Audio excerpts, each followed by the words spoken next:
Okay, completing the square. Some of the nastiest, most difficult things we do. But you follow the steps very closely. My first step is to take the number without the number that doesn't have a letter goes to the other side. So whatever is there, you switch the sign. So he moves. Now you got to leave yourself a gap. Why do you have to leave yourself a gap? Because I'm going to take the number in front of the x and I'm going to cut it in half, which is +1. Then I'm going to square that number. It is called completing the square. And I'm going to add that number to both sides. So 7 plus 1 is 8. Now on this side, you have x squared plus 2x plus 1, right? You added that 1. Now this factors. You just created a perfect square.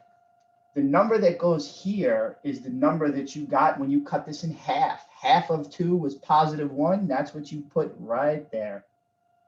1 times 1 is 1. If you double this, you get 2. It works. Now you do what we did before, which is take the square root of both sides. So you get x plus 1 equals plus or minus radical 8. 8 breaks down with 4 and 2. Now, at the same time I'm doing that, I'm going to minus this 1 over, and it got to go in the front there, right? I need to eliminate that. So I'm going to put a -1 in the front, right? That +1, I switch the sign. I bring it to the other side. The 4 comes out of jail. You got to free him. Don't do nothing crazy. Like, oh, -1 plus 2. No. They're not like terms. This is 2 radical 2. You can't combine them. Okay, so again, number to the right, cut this in half, square it, right? 1 times 1 is 1. Add it to both sides. Now you made a perfect square, factor it, take the square root, blah, blah, blah, blah. Do all the rest of the steps. All right, problem 2. I kept the 1 there. Problem 2. First step, the number that is by itself at the end has to get moved. You switch the sign, whatever that is, you switch it and move it to the other side. Leave yourself a little bit of space. Why do you leave that space there? Because I'm going to add something there. I don't know what it is yet. I have to figure out what it is. So I'm going to cut this number in half, which is going to be -3. Then complete the square. Square that number. So cut this number in half and multiply it by itself. -3 times -3 is +9. This is what I add to both sides. Now, what I just built on this side, this time I'm going to do it in one step. I have x squared minus 6x plus 9, right? And if it looks funky that it's in red, then I can write it in blue, plus 9. This is going to factor as x and whatever number I have in the parentheses, squared. -3 times -3, plus 9. -3 doubled, -6. Yay, it worked. On the other side, I have -13 plus 9. That's -4. Now do the square root of both sides. Pow. You get x minus 3 plus or minus radical -4. But I know that this is I, right? Negative comes out as I, and radical 4 is 2. And the 3, well, I'll do it in 2 steps. So that becomes 2i. And then you have to do +3 to both sides, right? Cross that out and put the +3 in the front. So you get x equal +3 plus or minus 2i. All right, so again, number moves. Half of this, square it, add it to both sides. Factor the left side. You now created a perfect square. That's the whole point of this. You complete the square. That's what it means. You built the perfect square. Factor it down, take the square root, and then solve. That's number 2.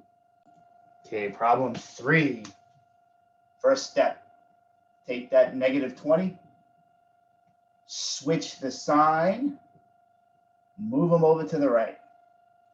Leave yourself a little bit of space. You need that gap to put the number there.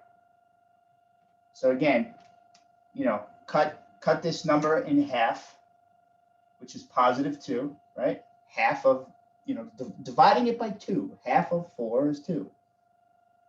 You got to square that and add it to both sides. So plus 4, plus 4.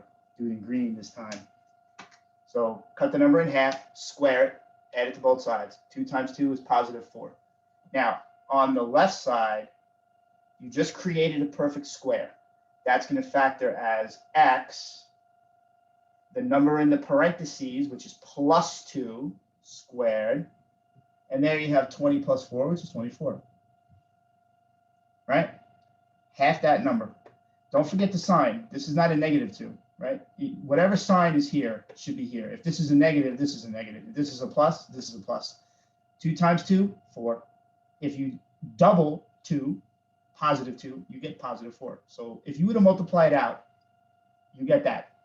Take the square to both sides. Don't forget your plus and minus. I mean, at this point, you don't want to make a silly mistake. Plus and minus radical 24. 24 breaks down with 4 and 6, right? So let's be a little more sophisticated and do this faster. Don't skip that step. I'm writing it. I want you to write it. I just don't want to, I run out of room going down. So this is going to be 2 radical 6. But it's important that you show me that you split it up with 4 and 6. Now I have to take the 2 there and move it, right? Eliminate it from the left. Make sure you put it in the front of the plus minus. And again, don't do nothing crazy here. Don't be trying to do, negative 2 plus 2 is 0. No. But 2 minus 2 is 0. No, you can't do that. It's 2 radical 6. Also, what I don't want you to do, don't split this into 2. All right, don't write negative 2 plus 2 radical 6 and then negative 2 minus 2 radical 6. Leave the answer like this. I don't want 2 separate answers split apart. You don't need to do it here. So you stop. Okay, question 4.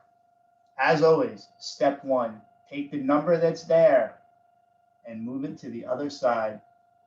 Switch the sign. That guy is gone now. No more. Bye-bye. Again, I'm going to leave myself a little space because I know I need to put something here. I have negative 28 on that side. Now, again, I'm going to play my half game. Negative 8, half, right? You're doing negative 8 divided by 2. That's negative 4. Put parentheses around it. Why not? Now, I have to do negative 4 times negative 4. That's negative 4 squared, which is 16.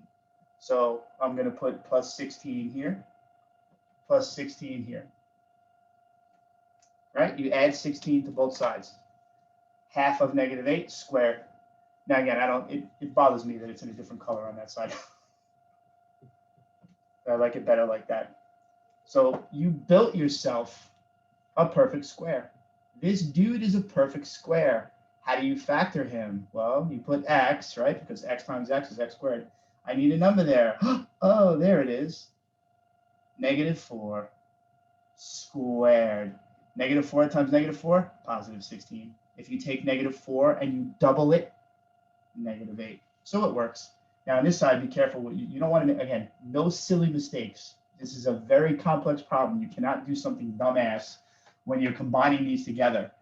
You owe me $28, you pay me 16, you owe me 12, right? You subtract the numbers and keep the sign of the larger number. Now you just take the square root. It's almost over. Plus and minus, square root both sides. Now you got a negative in that radical, so you gotta be careful. When I split it up, it's gonna be I, radical 4, radical 3, right? The negative comes outside as I, 12 is radical 4, radical 3. But 6 and 2. 6 not a perfect square. 2 is not a perfect square. You have to pick perfect squares. So it has to be 4 and 3. So split it up.